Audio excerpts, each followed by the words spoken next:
vai perder. Perdeu! Ganhou! Mas, na verdade, quem ganha mesmo é você, que consegue abrir sua conta na EQI Investimentos tão rápido quanto o tempo que você levou para assistir esse filme aqui.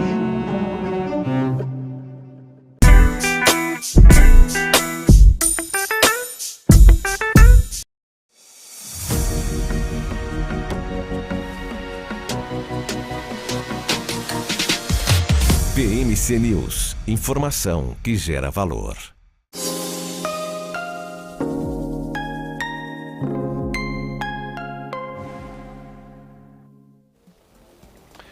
Olá, olá, boa tarde a todos e bem-vindos a mais um Closing aqui na BMC. Eu sou Carlo Cauti e como todas as tardes estamos ao vivo a partir das 4 horas para comentar com vocês as principais notícias do dia de economia, política, finanças, negócios e internacional. E hoje, sexta-feira, dia 4 de agosto de 2023, 4 horas e 01 minutos nesse momento, e a Bolsa de Valores de São Paulo está amargando mais um dia de queda. Semana muito complicada esta primeira semana de agosto. Hoje o principal índice da Bolsa de Valores de São Paulo, o Ibovespa, está caindo 0,74% aos 119.622 pontos. O pior do dia hoje, a pior ação do dia hoje é a Carrefour, que perde 6,37%, o Bradesco 6,28% após a divulgação dos resultados do banco. Bradescão é a segunda e a terceira pior ação do dia, menos 6,34%, menos 4,84%. Mas aqui está dando mais o que falar hoje a Petrobras, que perde 4,08% ação preferencial da Petrobras e 4,11% ação ordinária. Por outro lado, a melhor do dia hoje é Lojas Renner, 6,36% de alta, BRF 6,20% e Marfrig 5,26% de alta.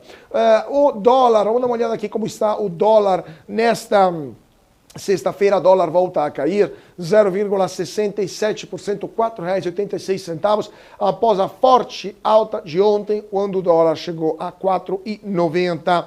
Vale sobe 0,22%, R$ 67,66. Petrobras cai, então, forte após o resultado de ontem, que decepcionou muita gente, não tanto pelos números, mas também pelas perspectivas que a Petrobras tem e também pela redução da distribuição de dividendos. Vamos falar daqui a pouquinho sobre a Petrobras e quanto também isso impactou a decisão de muitas casas de análise de cortar a nota e a indicação, né, de compra ou de venda da Petrobras. Mas para falar disso e também de como os mercados internacionais, as cotações do petróleo e do minério de ferro estão impactando as ações aqui no Brasil, chamo minha parceira de todas as tardes, Isabela Takaki. Muito boa tarde. O que você está vendo nos indicadores lá fora? Muito boa tarde para você, Carlos. Boa tarde a todos. Bom, vamos começar com as bolsas internacionais, né? Porque a gente tem aí um grande destaque aí no relatório de empregos, o payroll, né? Era um dado muito esperado aí para a economia americana e mundial também. Mostrou a criação de 187 mil empregos não agrícolas em julho, ficando abaixo das estimativas do mercado, que rondavam os 200 mil. Além disso, a taxa de desemprego caiu 13,5%, abaixo do consenso dos investidores. Então, vamos ver, então, no mercado, já que a gente está falando de dados dos Estados Unidos.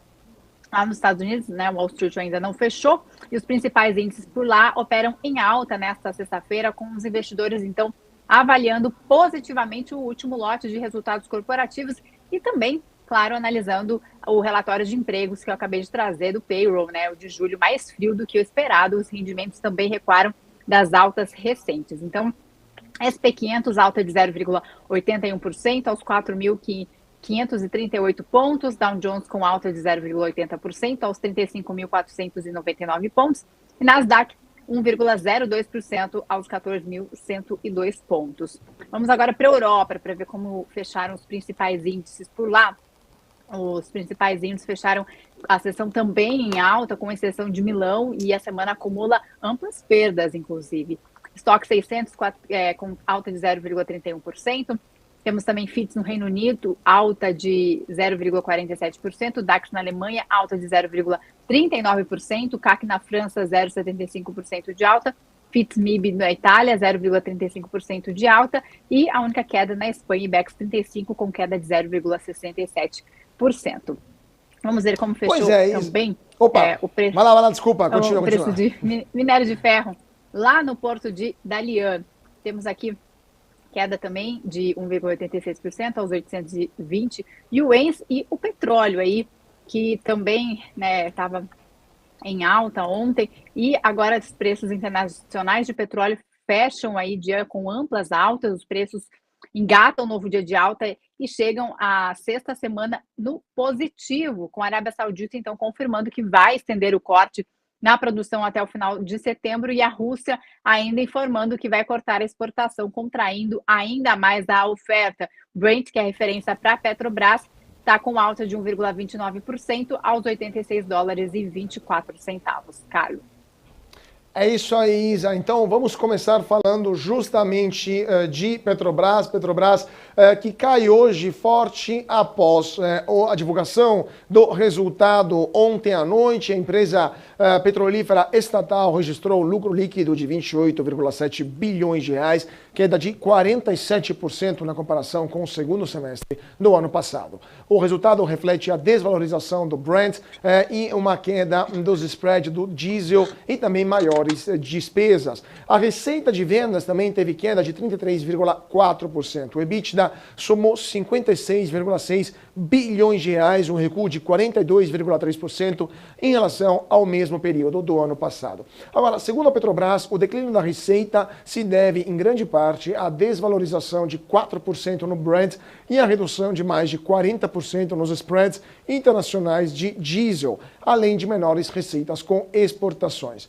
Parte do resultado operacional já estava endereçada, uma vez que a companhia divulgou na semana passada uma prévia para o período. O balanço do segundo trimestre, então, é o primeiro resultado da Petrobras após a divulgação da nova política de preços dos combustíveis, anunciada em meados de maio deste ano. Naquela ocasião, a estatal abandonou a chamada paridade de importação de preços, a PPI, desde que a nova política entrou em vigor, analistas estão questionando os preços dos combustíveis que estão sendo vendidos pela estatal abaixo das cotações internacionais. Ou seja, a Petrobras está vendendo gasolina e derivados a um preço inferior daquele das cotações internacionais, e isso acaba afetando, como a gente viu nesse resultado trimestral, diretamente a receita da empresa. Segundo a Associação Nacional das empresas de refino de petróleo, hoje existe uma defasagem superior a 20%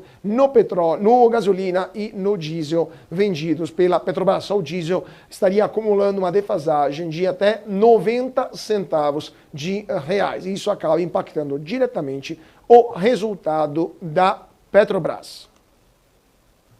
Bom, antes de falar da questão dos dividendos da Petrobras, só uma correção que aqui no meu computador não tinha atualizado, mas, na verdade, inverteu o sinal. Por volta das 2 da tarde, os índices lá dos Estados Unidos estavam em alta, porém, neste momento, estão em queda. Dow Jones queda de 0,41%, S&P 500 queda de 0,47%, Nasdaq 0,21%. Todos em queda, só para corrigir, eu havia falado que estava em alta por conta aí de uma atualização, mas mercados americanos em queda.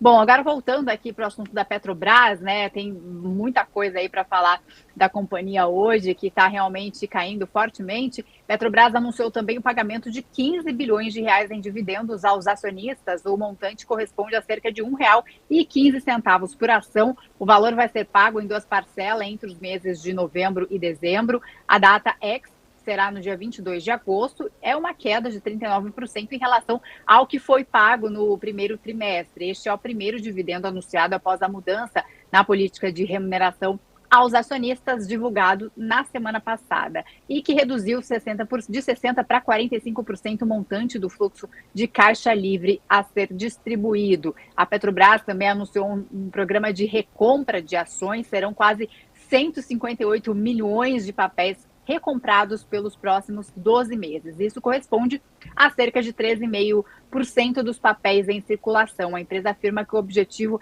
é manter as ações em tesouraria para posteriormente, então, cancelamento sem redução de capital social.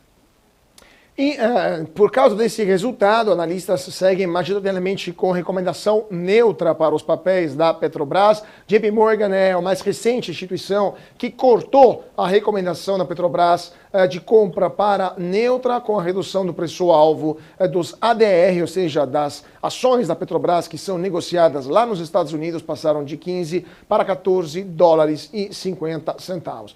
O Bradesco BBI elevou o preço-alvo para as ações da Petrobras de R$ 26 para R$ 38 até o final de 2024, após o anúncio de 28 bilhões no lucro e o pagamento de dividendos, mas a recomendação segue neutra, porque segundo os analistas do Bradesco, as boas notícias envolvendo a companhia já estão precificadas. Neste ano, lembrando que as ações da Petrobras estão acumulando uma alta de mais de 30%. Vamos ver o nosso profit da Nelogica.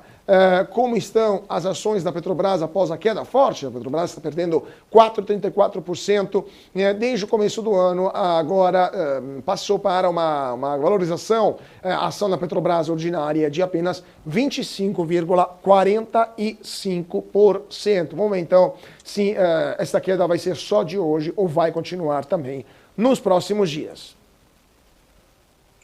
Bom, e ainda falando de Petrobras, agora saindo um pouquinho da questão dos resultados e também, né, dessa de compras e dividendos, agora uma notícia por parte do diretor financeiro de relacionamento com os investidores da Petrobras, Sérgio Caetano Leite. Ele foi categórico ao dizer que a companhia descarta trabalhar com um caixa inferior a 8 bilhões de dólares. A declaração foi feita durante teleconferência sobre os resultados do segundo trimestre da estatal, na manhã de hoje, e ao ser novamente questionado sobre o caixa da empresa, ele afirmou que não há no horizonte nenhuma perspectiva de mudança radical na gestão de caixa da Petrobras. O executivo admitiu que excessos de caixa poderão ser usados para o pagamento de dividendos adicionais até.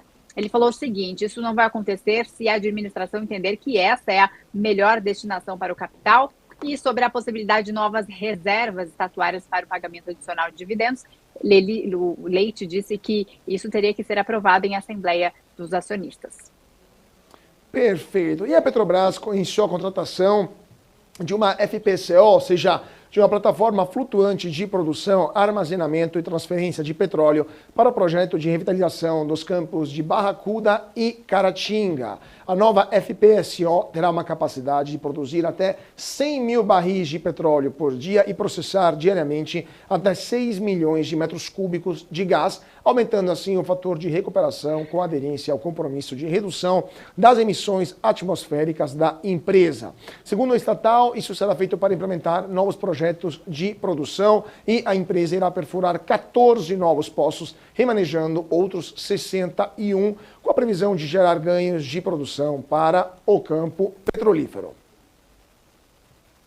Bom, agora a gente sai do assunto um pouquinho de Petrobras, depois a gente repercute mais com os nossos convidados.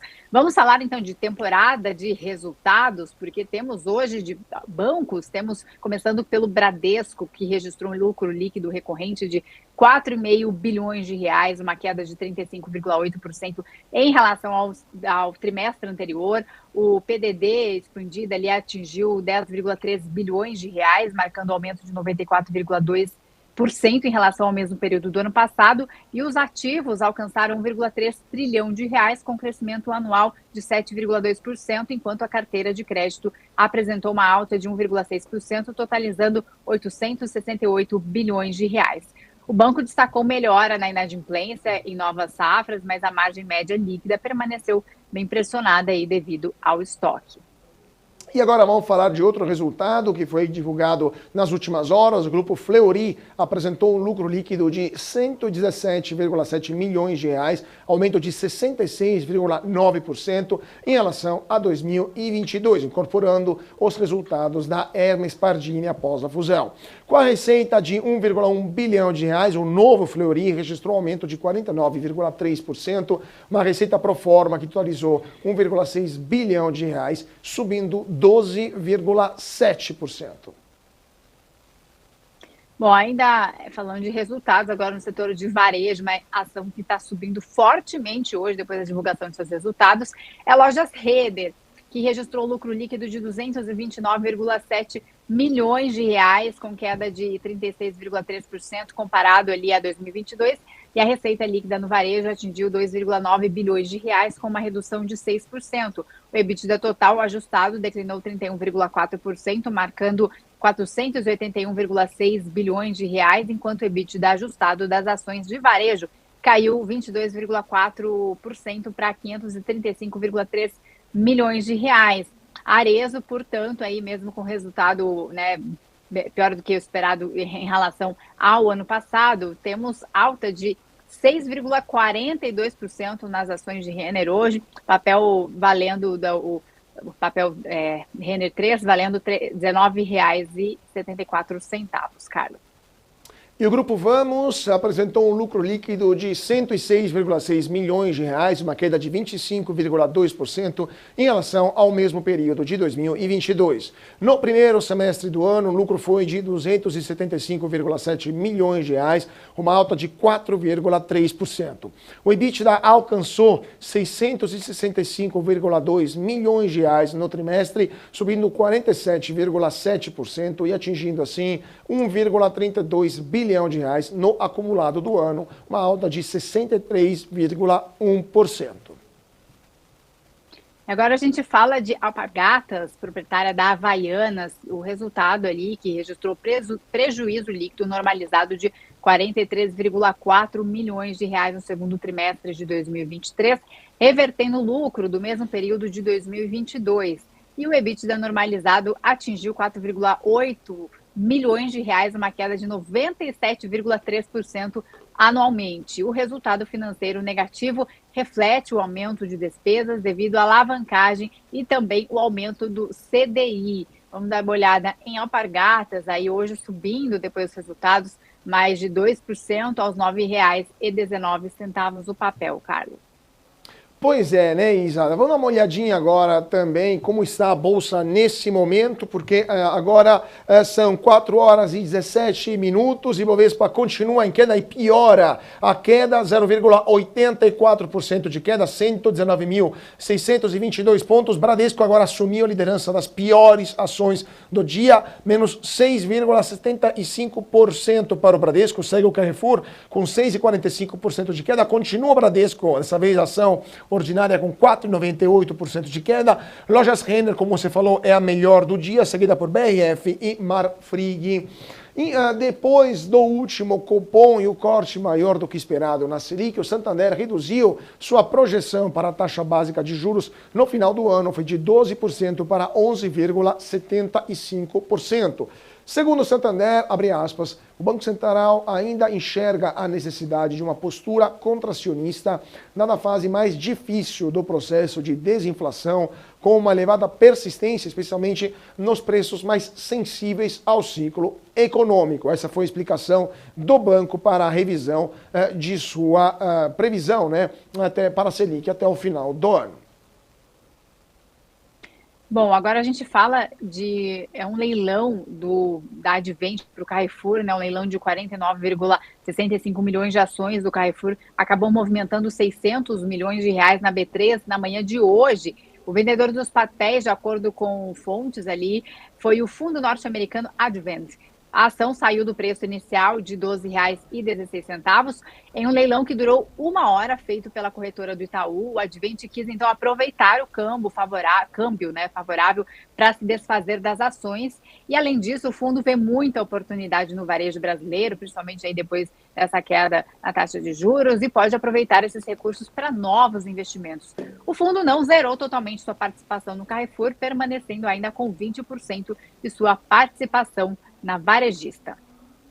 E a Agência Nacional de Energia Elétrica, a ANAEL, informou nesta sexta-feira que decidiu inabilitar o consórcio Gênesis, o vencedor dos lotes 1 e 8 do leilão de transmissão de 2023, que foi realizado agora no final de junho. De acordo com a Agência de Regulamentação no Setor Elétrico, a documentação apresentada pelo consórcio não foi suficiente para permitir atestar a capacidade de desenvolvimento da concessão.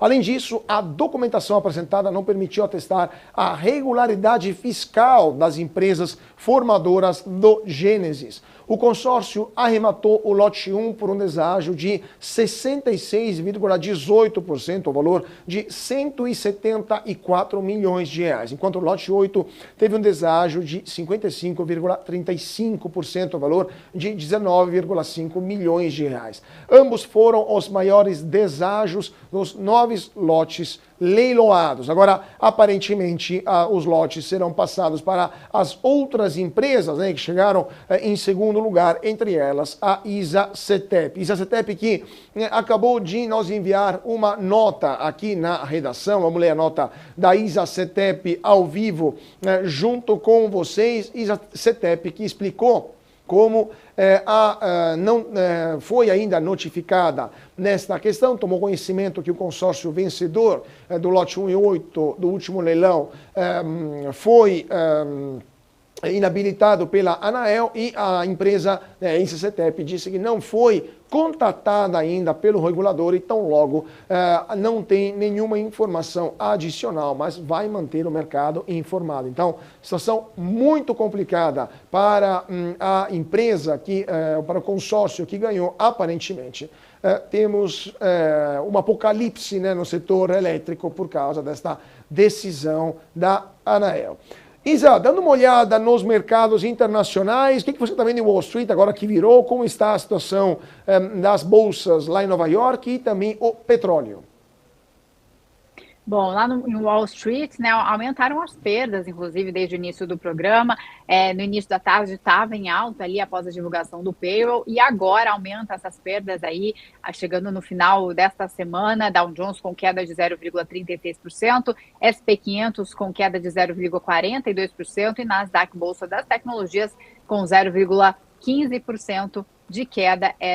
Esses são os valores aí das bolsas de Nova York. Agora o petróleo amplia perdas após a fala, inclusive, do presidente da Petrobras. Ele falou agora há pouco ali que a expectativa é receber licença para a margem equatorial esse ano, falou também sobre estudos do IBAMA, falou também sobre a questão do preço do combustível, falou que em 15 dias deve definir sobre a Fafem, que é a fábrica que pode voltar a operar em 8 meses. É a volta da Petrobras em fertilizantes, anunciou Jean Paul Prats.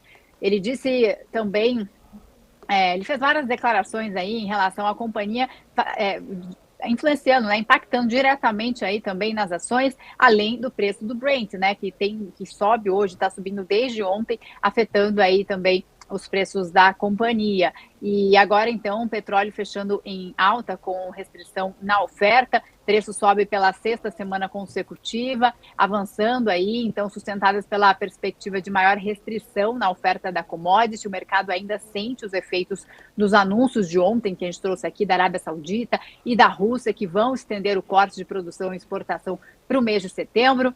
E, enquanto isso, a reunião realizada hoje da OPEP+, manteve a sua política de produção de petróleo inalterada. Vamos ver, então, como fecharam os preços internacionais de petróleo. Brent, então, referência para a Petrobras, fechou com alta de 1,29% aos $86,24.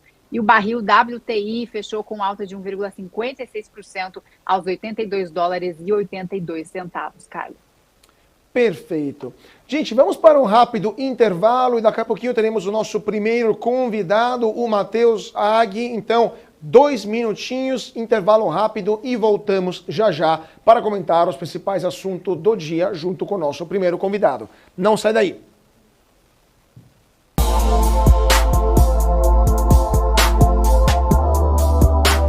Entender o modelo de negócios, os resultados e as estratégias das principais companhias do Brasil é essencial para tomar as melhores decisões na hora de investir. E é isso que nós trazemos no BMC Business. Entrevistamos os CEOs e diretores das principais companhias de capital aberto do país. Eu sou o Gabriel Monteiro e encontro você no BMC Business todas as terças e quintas, às 22 horas, aqui na BMC News. BMC News. Informação que gera valor. Boa volta. Cara, demais. foi boa. E aí, Ju, tá curtindo? Espera aí, Razia, que eu tô só baixando o novo aplicativo da EQI pra abrir minha conta. Mas você não precisa fazer isso com calma? Não, é facinho. Deve ser até mais rápido que essa sua volta. Mais rápido do que minha volta de Porsche. Você duvida? Baixa o aplicativo. Amigos da EQI, e vai se criando um clima terrível no Autódromo de Interlagos. Vamos, acelera! De um lado, temos Luiz Razia. Do outro lado, temos Júlia Václavik. Bora, Razia! Precisa melhorar esse tempo. Tá no papo, tá no papo. Haja coração, meus amigos. Como ela tá indo, Nelsinho? Ela já fez o reconhecimento facial. Razia acelera pelo mergulho e vai se aproximando da subida dos boxes. Olha a Júlia finalizando. Vai ganhar, vai perder. Perdeu! Ganhou! Mas na verdade, quem ganha mesmo é você, que consegue abrir sua conta na EQI Investimentos tão rápido quanto o tempo que você levou para assistir esse filme aqui. Dividendos. Você sabe o que eles são? Esse é o tema do BMC Explica de hoje.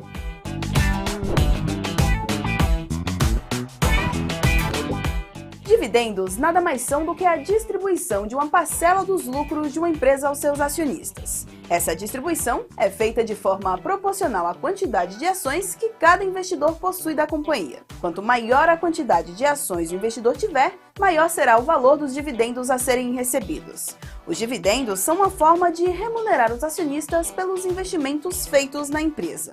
As empresas podem escolher entre distribuir uma porcentagem dos lucros ou um valor fixo por ação. E essa decisão é tomada em Assembleia Geral de Acionistas. E vale lembrar que nem todas as empresas distribuem dividendos, e que o valor distribuído pode variar de empresa para empresa e ao longo do tempo, dependendo da saúde financeira da companhia. As empresas que fazem parte do seu dia a dia estão em uma das maiores bolsas do mundo, a Nasdaq. E a boa notícia é que você pode investir nessas empresas diretamente pela Avenue, sua corretora nos Estados Unidos. Com os dados das ações dos Estados Unidos fornecidos pela Nasdaq em tempo real, o cliente Avenue pode acessar diretamente as maiores bolsas do mercado americano. Entre neste mercado de tecnologia e inovação. Acesse avenue.com.br/Nasdaq e seja bem-vindo ao mercado global.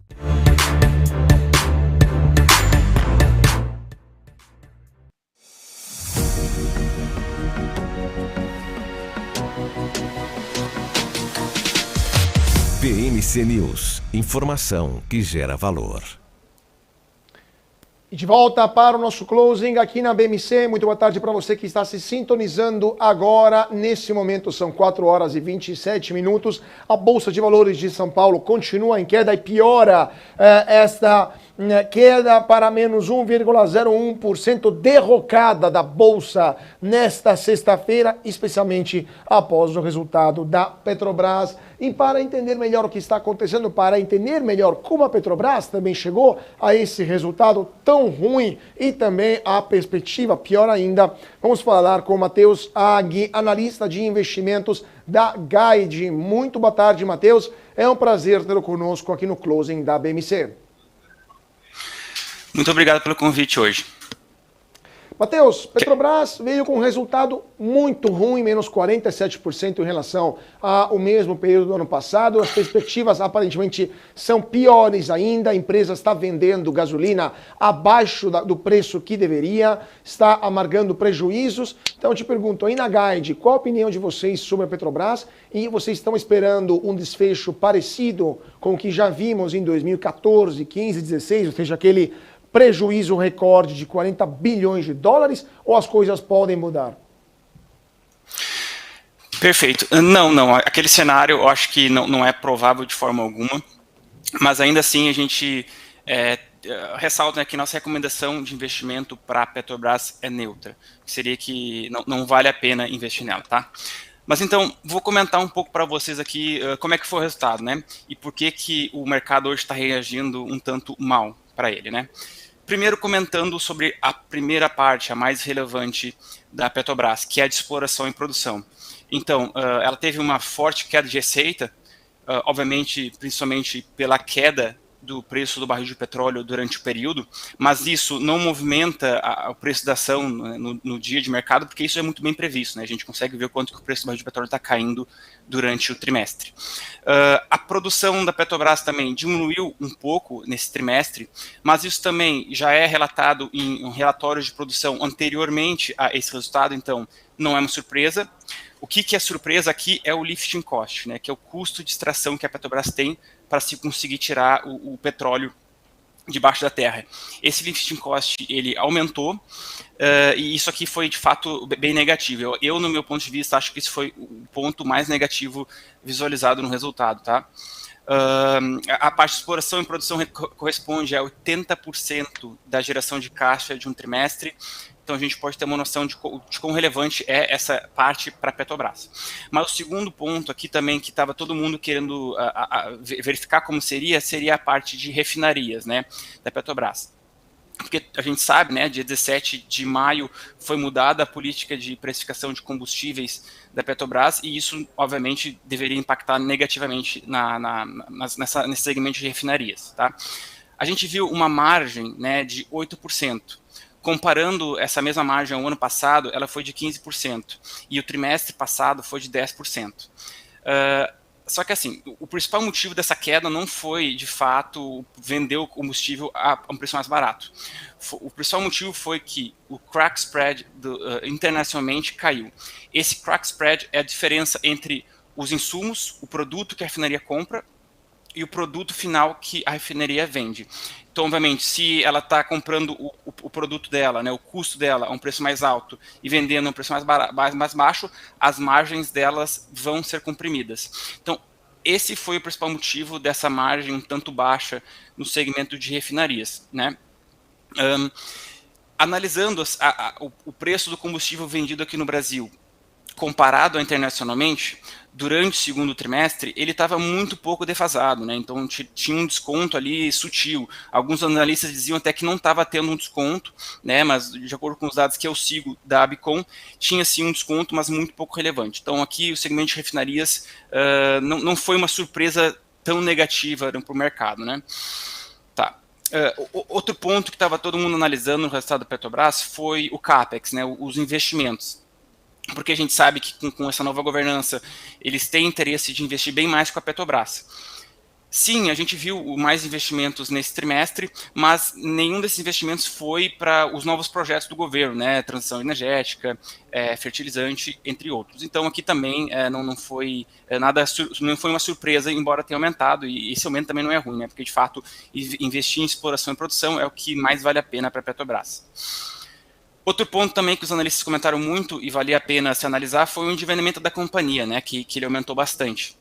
Aqui também, isso já era bem esperado, né, já tinham várias plataformas de offshore, de extração de petróleo para entrar nesse período, então embora a dívida tenha ficado um pouco elevada, era esperado. Aí aqui eu acho que tem um comentário que vale a pena falar, a Petrobras recentemente mudou a política de remuneração aos acionistas, né, de distribuição de dividendos. Ela tem uma regra lá que, se a Petrobras tiver mais de 65 bilhões de dívida, ela não precisa distribuir dividendos, né? Agora a Petrobras está com 58 bilhões. A Petrobras mudou essa política recentemente, né? Então agora não é mais 65 bilhões. É um valor a ser definido. Então o que os investidores estão agora de olho nessa dívida, né? Que a gente está muito próximo daqueles 65 bilhões que era anteriormente. O novo limite de dívida vai ser definido, e se eles por acaso mudarem, por exemplo, para 60 bilhões, fica muito próximo, né, desse limite, talvez não haja distribuições. De fato, a gente está longe, né, é só que um ponto de atenção que os analistas ressaltaram. Por fim, para comentar também os dividendos, né, sempre muito importantes, todo mundo quando investe em Petrobras está interessado nisso. Petrobras investiu 14, no total, ela distribuiu 14 bilhões em dividendos, o que dá 1,1% de dividendo por ação, né? Aqui é positivo, mas também o mercado não reage, né, aos dividendos, né? Que quem tinha antes do resultado vai receber isso muito bem, sem problemas, mas o mercado não vai reagir a isso, tá? Aí só terminando aqui com um resumo, né? O resultado ele veio operacionalmente ruim, principalmente pela parte de exploração e produção ali no lifting cost. E do lado positivo teve uma boa distribuição de dividendos, tá? Então essa era a minha análise. Tem mais uma pergunta específica que vocês queiram saber? Sim, eu só queria, antes de passar a palavra para a Isa, para a sua pergunta, só queria complementar esse ponto para a gente entender melhor, porque de fato você falou que o problema das refinarias não foi tão impactante quanto o lifting cost, eu entendi bem, ou seja, o fato que a Petrobras tem uma defasagem de 20% na venda de petróleo impactou menos do que a alta do custo de extração do petróleo bruto, então combustível, mesmo esses 90 centavos de defasagem para o diesel tiveram um impacto menor do balanço? Sim, sim. Tentando explicar um pouco melhor, né? A parte de exploração e produção, quando ela vende só o petróleo bruto, corresponde a 80% do lucro, vamos resumir assim, do lucro da Petrobras, né? A parte de refinarias é aproximadamente 20%, né, do lucro, digamos assim. Esses 20 centavos ali que a gente viu de desconto, né, no preço dos combustíveis ali, diesel e gasolina, vamos aproximar aqui, reduziram, digamos assim, 1% a margem ali do segmento de refino. Então, desses 20% que representa o segmento de refinarias, talvez aqui estimando 2% desses 20% foi o que causou, de fato, no resultado, esse combustível vendido a um preço mais barato. Então, ali é 2% do total, né? Enquanto o lifting cost, ele tá sendo impactado ali nos 80%, né, de toda a geração de caixa. Então, é por isso que é muito mais importante esse lifting cost do que esses centavos que são vendidos abaixo os combustíveis. Eu acho que vale a pena comentar aqui também que por que a prestação da Petrobras reage tanto, né, quando ela acaba vendendo esse combustível a um preço tão barato. Na verdade, é mais pela sinalização que isso passa, né, porque se eles estão fazendo isso, pode ser que eles tenham outras atitudes que vão contra aos acionistas como essa, né. Como, por exemplo, eles podem fazer investimentos que não são rentáveis, né. Então, é por esse motivo que a ação reage tão mal, quando essa defasagem, né, do preço do combustível vendido internamente ao externo está tão elevada. Perfeito. Isabela, sua pergunta. A gente sabe que os ruídos políticos acabam impactando muito também. Eu acabei de dar algumas das declarações do presidente da Petrobras, Jean Paul Prats. Ele disse em relação à volta ali, a retomada da unidade de fertilizantes no Paraná. A Petrobras deverá terminar ainda neste mês esse estudo de viabilidade econômica, então ele acabou de fazer esse anúncio aí para a volta da unidade industrial de fertilizantes nitrogenados do Paraná, da Petrobras. O quanto esse tipo de notícia, agora a volta aí dessa indústria de fertilizantes pode impactar aí nas ações? Acredito que nos dias de hoje não deve mais impactar. Antes mesmo do Prats assumir, já se sabia, né, que esses tipos de investimentos voltariam, então o mercado já está muito bem preparado. Obviamente, por enquanto, ninguém consegue estimar com tanta precisão quanto que vai ser investido nesses segmentos, né? Então, assim, ainda a gente pode ter uma volatilidade, porque, sei lá, o Prats vai numa conferência, ele disse que vai ser 10 bilhões de dólares até 2 anos, daí o mercado estima, isso mexe na ação, só que a gente não sabe ainda quanto que vai ser, né? E o motivo, né, que o mercado reage mal é que a gente sabe que, muito provavelmente, a Petrobras não está investindo nos fertilizantes, por exemplo, porque ela quer ser rentável, né? Porque o Brasil, ele não é autossuficiente em fertilizantes, o Brasil é muito forte no agro, então precisa ter fertilizantes. Então, essa nova governança quer utilizar a Petrobras para os projetos de governo, né? Então, assim, o foco não está na rentabilidade. Então, quando a gente sabe que eles estão querendo investir num segmento que não está com foco em rentabilidade, ele reage muito mal, né, a esse tipo de notícia. Perfeito. Agora, o que você espera da Petrobras nos próximos meses? O que esperar, então, especialmente para o investidor pessoa física, para os próximos meses, um dividendo, como você falou, que pode não ser mais distribuído porque a dívida vai subir demais, o preço do petróleo subindo poderia favorecer a empresa, então melhorar os resultados, essa política de preço poderia ser prejudicial e criar problemas, eventualmente uma recompra de ações por parte da Petrobras poderia elevar o dividend yield demais. Qual que é a sua visão sobre o futuro da Petrobras? Tá.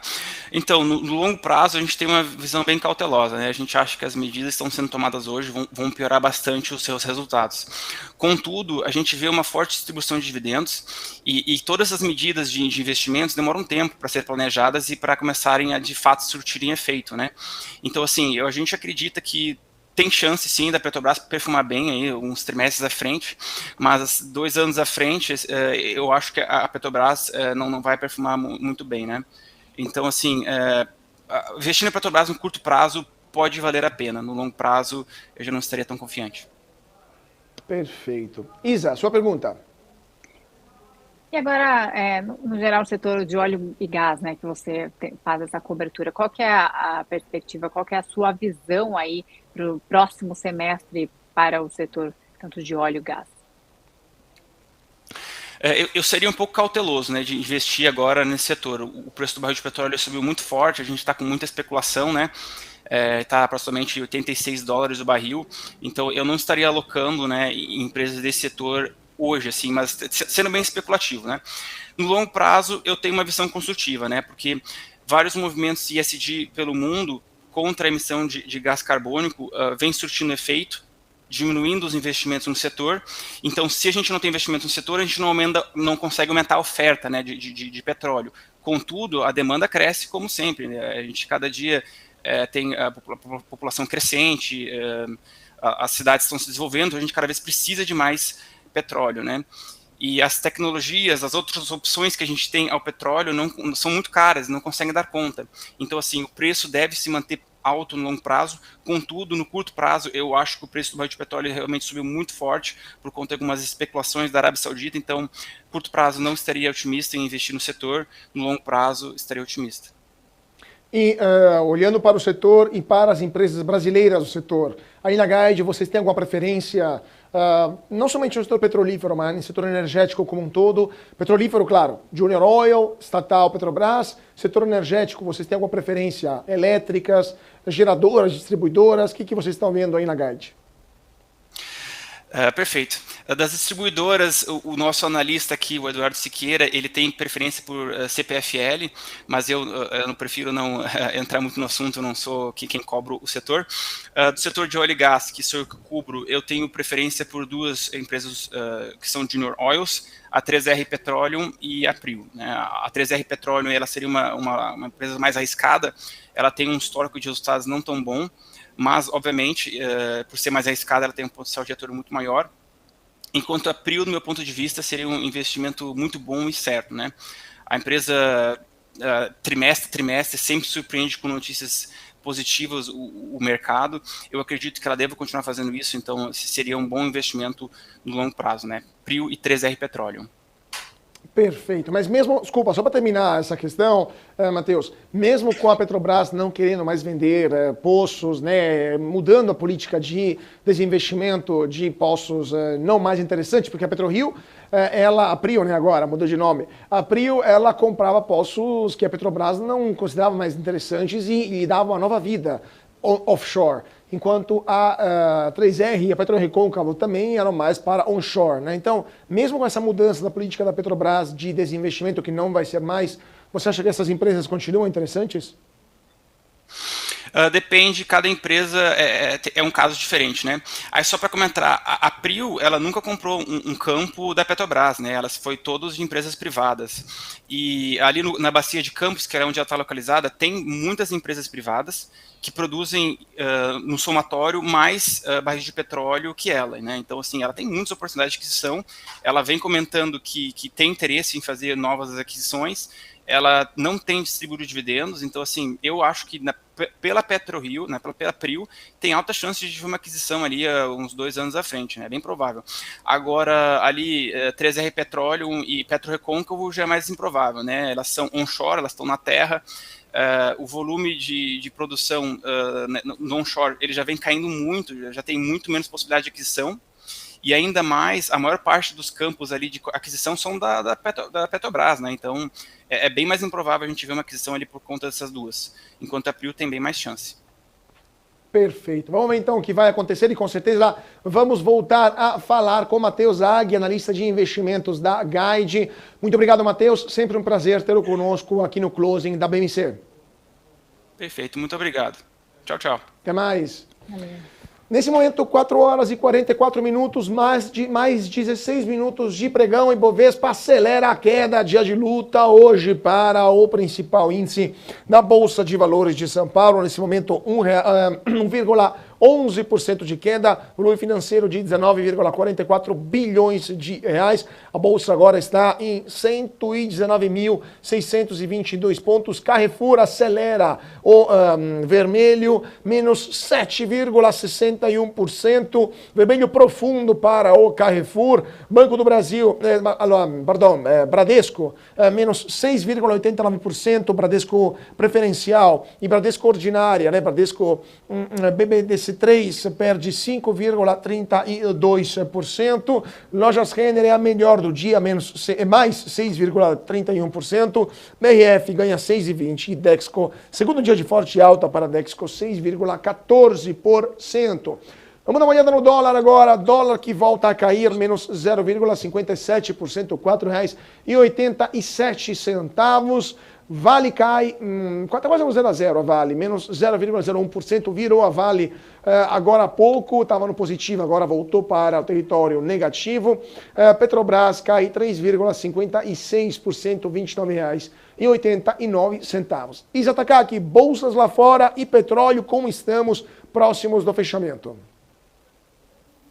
Bom, bolsas lá fora continuam em queda aí, próximos ao fechamento, aumentaram as perdas, inclusive lá em Wall Street, temos Dow Jones com queda de 0,49%, S&P 500 queda de 0,53% e Nasdaq com queda de 0,34% após aí dados da economia norte-americana, né, o payroll, que era um dado muito esperado, então as bolsas americanas se caminham aí num fechamento negativo nesta sexta-feira, depois de um lado também, né, além das vagas de abaixo do esperado, aumentos salariais acima da expectativa, o mercado também, olha que é aquele copo meio cheio, como dizem, né?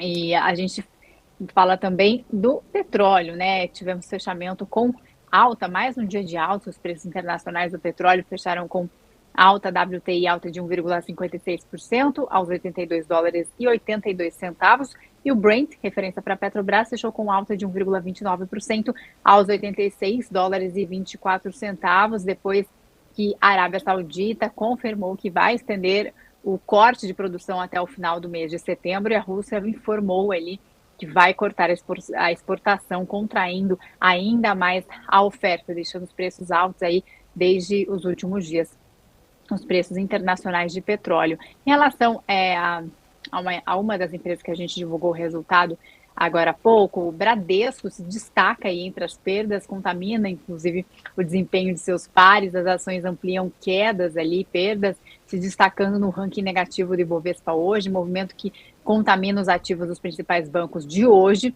Os números do segundo trimestre que a gente divulgou agora há pouco estão pesando ali sobre o banco. O Bradesco encerrou o período lucro líquido recorrente ali com mais de 4 bilhões de reais e o resultado é 35% menor do que o mesmo intervalo de 2022. Por isso, então, Bradesco aí recuando quase 7% neste momento aí, com queda de 6,77%, se caminhando aí para esse número agora quase nesse finalzinho aí de pregão. Temos mais uma notícia aqui agora no cenário político, porque Lula e Lira se encontraram na Alvorada, mas, segundo fontes, eles esconderam esse encontro para que não houvesse especulação. Aí os presidentes da República, Luiz Inácio Lula da Silva, e o presidente da Câmara, Arthur Lira, se reuniram Inclusive, na quarta-feira, ali no Palácio da Alvorada, essa reunião tem sido divulgada, então, somente na sexta-feira. O encontro não constava na agenda oficial do chefe do executivo, nem de Lira. As assessorias de ambos também negaram que essa conversa teria ocorrido, e que é o jornal O Globo que citou, então, que auxiliares de Lula, de que essa reunião foi marcada ali um pouco antes do seu início, e os dois acabaram conversando às sortes por cerca de 3 horas. Lira deixou a residência oficial do presidente da República logo após as 11 horas da noite, e a conversa entre Lula e Lira ocorreu em meio à decisão do governo de incorporar o Centrão ao ministério. O presidente já decidiu que os deputados Silvio Costa Filho, do Republicanos, e André Fufuca, do Partido Progressista, vão assumir ali as pastas na esplanada, mas ainda não decidiu quais postos ali seriam cedidos. Então houve uma conversa entre Lira e Lula, e também no dia que foi entregue ao presidente do Senado, Rodrigo Pacheco, o texto da reforma tributária. Então há uma negociação em jogo aí no bastidor com Lira e Lula. É isso. Perfeito, perfeito, Isa. Então vamos chamar agora nossa segunda convidada de hoje, Marília Fontes, analista de renda fixa e sócia na Nord Research. Marília, sempre um prazer tê-la conosco. Muito boa tarde. Boa tarde, obrigada pelo convite de novo. Marília, juros cortados mais do que ou melhor, mais quase, né? Tinha uma disputa no mercado, mas um corte importante, 0,50 pontos, perspectiva de queda. Hoje o Santander espera que até o final do ano os juros caiam para menos de 12%. E a pergunta, então, que todo mundo se faz é: onde investir na renda fixa com esse corte do Copom e também com a perspectiva de redução progressiva? O que você acha? Onde o investidor tem que olhar? Eu gosto muito dos títulos indexados à inflação.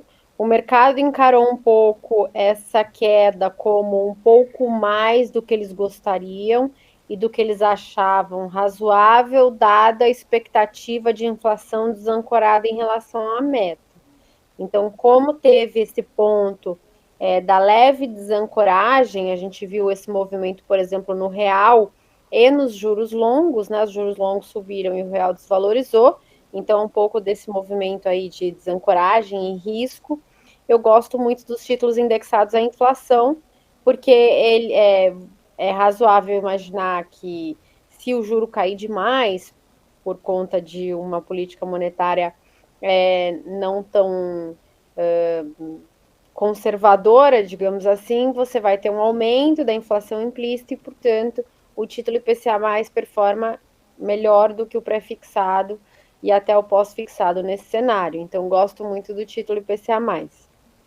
Peraí, então vou aproveitar para pegar essa sua frase, eu vou pedir licença para a Isa, porque você falou de uma política monetária que poderia não ser tão conservadora assim. Então, vocês da Nord estão aguardando uma mudança na política monetária do Banco Central, com a mudança também na diretoria que estamos vendo, ou é algo, vamos dizer assim, um excesso de cautela por parte do mercado? Acho que fica difícil dizer ainda, né? A gente ainda tem que esperar as próximas decisões. Pode ser que tenha sido só uma troca, né? Então, olha, tudo bem, eu começo com 50, mas eu sigo no passo de 50 ainda de forma conservadora, de tal modo a demorar mais para chegar no juro neutro. Pode ser que seja isso, e nesse caso o mercado deu uma assustada, mas depois volta. E pode ser que não, pode ser que seja o início de uma nova forma, de um novo formato de política monetária, com a entrada ao longo do tempo de uma nova diretoria, né? E, portanto, pode ser que a gente veja uma política monetária um pouco mais solta, né? E, nesse caso, eu acho que os títulos IPCA+ te dão uma bela protegida em relação a isso. Então, a gente ainda não sabe o que o mercado, ele sempre dá aquela assustada, o mercado começa a fazer hedge, né, começa a se proteger, e isso acaba tendo impactos aí nas variáveis, como, por exemplo, câmbio e juro longo. Pois é, né? O que o mercado não gosta é incerteza. Deixa eu ver se temos a Isa para a pergunta. Não, então vamos continuando. Então, desculpa, Maria, vou aproveitar então para continuar sobre essa questão dos títulos. Por que você acha então que o pré-fixado, considerando que os juros vão diminuir e caso essa diretoria de fato tome o controle, vamos dizer assim, do Banco Central, os juros podem diminuir ainda mais.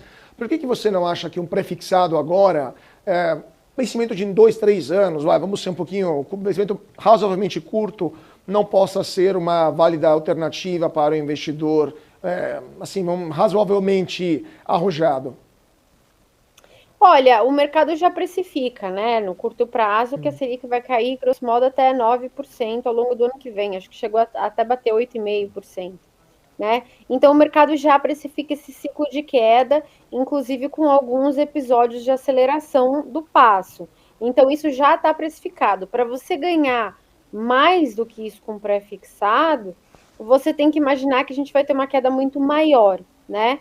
Pode acontecer, vai depender da inflação, vai depender, por exemplo, do El Niño, se vai acontecer, se não vai acontecer, se vai ser muito rígido, se não vai. E tudo isso vai ditar até onde a Selic pode cair. Mas eu acho que com as informações que a gente tem hoje, é uma operação difícil de se fazer, entendeu? Você só vai ganhar dinheiro se acontecerem várias coisas que, por enquanto, a gente não consegue colocar no preço.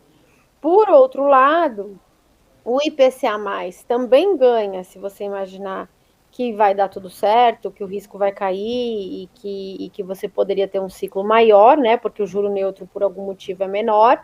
Você também iria ganhar no título IPCA+, só que no lado negativo, por exemplo, se essa mudança de estilo do Banco Central fosse mais relevante, né? E o mercado, de fato, aumentasse a expectativa dele de inflação, você ia ganhar no IPCA+, e não ia ganhar no prefixado. Então, eu acho que quando você olha os dois cenários, né, tanto positivo quanto negativo, o IPCA+, ele está mais assimétrico, né? Você ganha mais quando você ganha, você perde menos do que o prefixado, dado que já tem muita queda precificada aí na curva de juro brasileira. Perfeito. E último ponto também sobre essa questão, essa redução dos juros que a gente está vendo, quanto é demanda brasileira, né, demanda de títulos por parte de investidores ou institucionais brasileiros, e quanto é demanda de gringos, né? Como que os estrangeiros estão olhando para o Brasil, considerando que a gente, até poucos dias atrás, era o país com o maior juro real do mundo e agora estamos perdendo esse topo, né, do ranking, estamos nos tornando menos interessantes, né, e mais arriscados para os gringos. Os estrangeiros estão ainda comprando títulos brasileiros ou você está percebendo uma redução desse fluxo? Olha, eu não tenho acompanhado no detalhe, mas assim, falando em termos mais macro, o gringo, ele perdeu o interesse no Brasil, né, quando a gente perdeu o investment grade. Depois que a gente perdeu o investment grade, eles começaram a diminuir muito a posição que eles tinham no Brasil, que era em torno de 40% dos títulos, virou 20% e não saiu muito desse patamar. Então pode ter subido um pouquinho, caído um pouquinho, mas assim, tá muito estável nesse patamar. A gente não tem visto um fluxo de gringo muito relevante no juro longo. Inclusive, esse é um dos motivos pelo qual, quando você olha o juro longo, você ainda tem muito prêmio em relação a quanto o curtinho está precificando, né? Quando os gringos entraram no Brasil no começo do ano, principalmente na Bolsa, eles não entraram no juro longo. E aí ficou essa impressão que o juro longo ficou mais atrasado em relação ao resto da curva. Então, a gente não está vendo um fluxo muito grande, não. Então, claro, o gringo quer ver o que vai acontecer e não está disposto a pagar para ver. Marília, último ponto também, além da renda fixa, título público, quais são hoje, na sua opinião, renda fixa de títulos particulares, debêntures, que os investidores, pessoas físicas, deveriam ficar de olho? Os debêntures de bancos ou de CDBs, né, ou também de empresas particulares, e quanto que é o risco de inadimplência para esses títulos, considerando o que vimos desde o começo do ano e que eventualmente poderia acontecer nos próximos meses? Pois é, a gente teve a crise de crédito das lojas americanas, né, no começo do ano. E de lá para cá apareceram excelentes oportunidades para se investir em crédito privado, debêntures, CRIs, CRAs. Os prêmios desses títulos subiram muito para níveis bem altos, mesmo considerando o padrão histórico, e deu muita oportunidade de se investir, porque você tinha não só a taxa de juro pré-fixada e IPCA+, do título do governo muito altas, como também um prêmio de risco muito alto por conta da crise de crédito. Então, de janeiro a março, a gente teve muita oportunidade de investimento nesses títulos. Mas, com a queda das taxas de juros longas, depois da apresentação do arcabouço fiscal, da aprovação da reforma tributária, da manutenção da meta de inflação em 3% pelo Conselho Monetário Nacional, o que a gente viu foi uma queda muito grande, muito relevante, tanto dos prêmios de risco de crédito, quanto do próprio juro do título do governo. Então, antes a gente achava muito CRI, CRA, IPCA mais 6, IPCA mais 7, de empresas AAA, de empresas muito seguras. Hoje em dia está muito difícil encontrar qualquer um desses títulos acima de IPCA mais 6. Hoje em dia está mais perto de IPCA mais 5,5.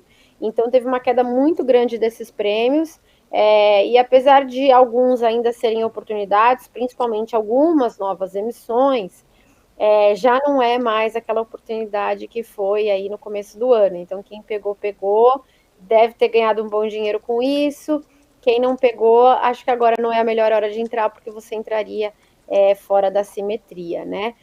O que ainda parece que está bom são títulos CDI+, né? Então, você tem alguns CDI+, lá para o meio da curva, que ainda tem um prêmio bastante grande, e talvez a pessoa física possa aproveitar se ela tem acesso ao mercado secundário de crédito privado.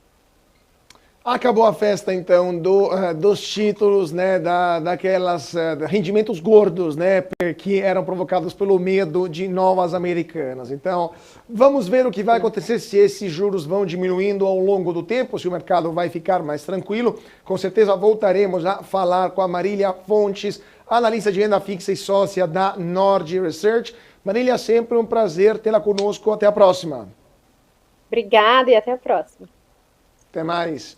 Gente, 5 horas em ponto nesse momento. O Ibovespa fechou um desastre nesta sexta-feira, menos 1,13%, 119.622 pontos. E a semana, então, foi começando em queda, termina em queda agosto. Então, abre com o pé esquerdo esse pregão, menos 7,15%. O Carrefour, pior do dia, a Renner é melhor, mais 6,15%. A gente vai para um rápido intervalo, voltamos em 2 minutinhos com mais um convidado especial aqui no Closing da BMC. Não sai daí.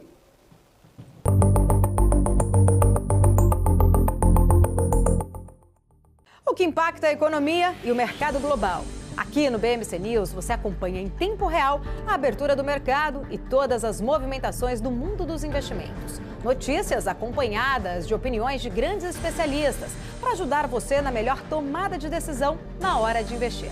Eu, Paula Moraes, estarei com você de segunda a sexta, às 9h30 da manhã, no BMC News.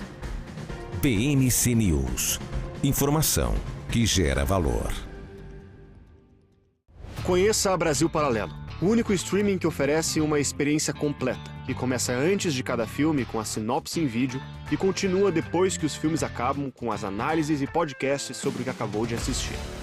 Somos o grupo de comunicação que produziu Brasil, a Última Cruzada, a série de história que mudou a forma do brasileiro olhar para o seu passado. Junte-se às mais de 600 mil famílias que assinam a BP. Entre no site brasilparalelo.com e faça sua assinatura. Os casos de dengue, zika e chikungunya estão aumentando em todo o país. Mas quando aumentamos a prevenção, diminuímos o problema. Quando aumentamos a informação, diminuímos os focos. Quando aumentamos a atenção, diminuímos o risco de mortes. Em caso de febre, dor de cabeça, dores no corpo e nas articulações, coceira e manchas na pele, procure uma unidade básica de saúde. Quando aumentamos os cuidados, diminuímos os riscos. Brasil unido contra a dengue, zika e chikungunya. Ministério da Saúde, Brasil, União e Reconstrução, Governo Federal. Quem só vê o BTG como um banco de investimentos, não vê todos os benefícios que ele pode oferecer. Aqui você tem a liberdade de ligar a qualquer hora. E tem a confiança de contar com o time BTG. é você no controle da sua vida financeira de um jeito simples e compatível com a sua rotina. O BTG reconhece quem é você e está pronto para potencializar a sua trajetória. COI, você sabe o que eles são? Esse é o tema do BMC Explica de hoje.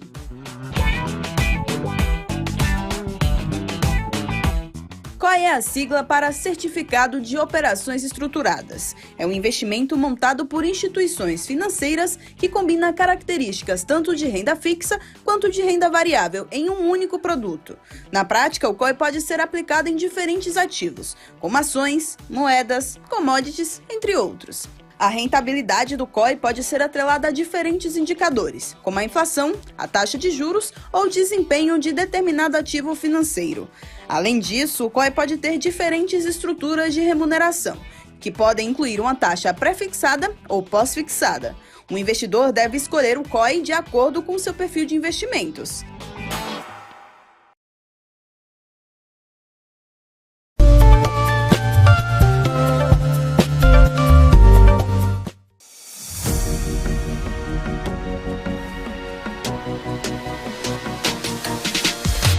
BMC News, informação que gera valor. E de volta para o nosso closing aqui na BMC, 5 horas e 4 minutos nesse momento. Bolsa hoje fechou em forte queda, terminando a primeira semana de agosto no vermelho profundo, perdendo o patamar dos 120 mil pontos e registrando então hoje uma queda de 1,13% no principal índice da Bolsa de Valores de São Paulo. Ibovespa que terminou o dia aos 119.622 pontos, 19,44 bilhões de reais. O volume financeiro, Carrefour cai 7,15%, Bradesco Preferencial 6,83%, Bradesco Ordinária 5,25%, Renner 6,15% de alta, melhor do dia, BRF 5,89% de alta e Dexco 5,80% de alta.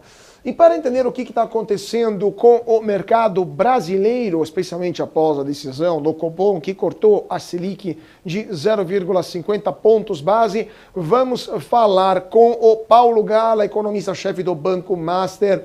Paulo, muito boa tarde e bem-vindo ao Closing aqui na BMC.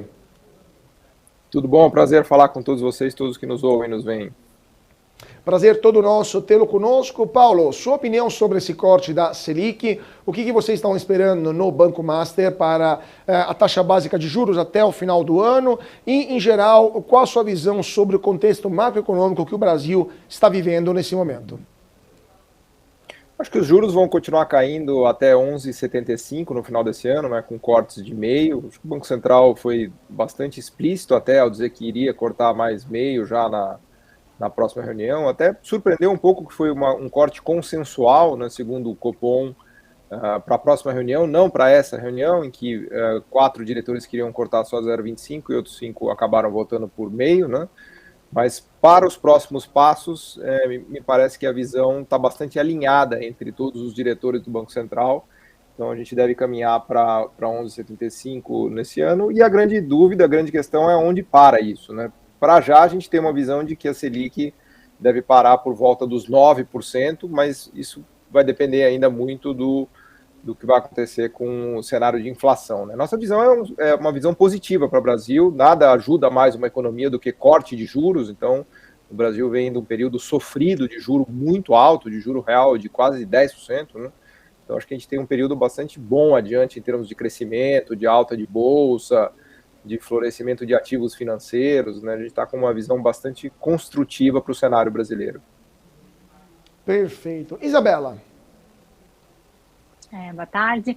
Depois do corte de meio ponto percentual aí na Selic, a curva de juros inclinou e o mercado já vê a Selic abaixo, até se falou de 1,75, até alguns acreditam abaixo de 11,5% até o final do ano, e olhando para o núcleo da inflação que ainda está rondando ali os 6%, mesmo nos últimos 3 meses, se anualizados, ainda ficam ali nessa margem, né? O mercado de trabalho forte, com a taxa de desemprego menor aí dos últimos anos, a gente pode ter algum fator surpresa aí, na sua opinião? Como é que você enxerga?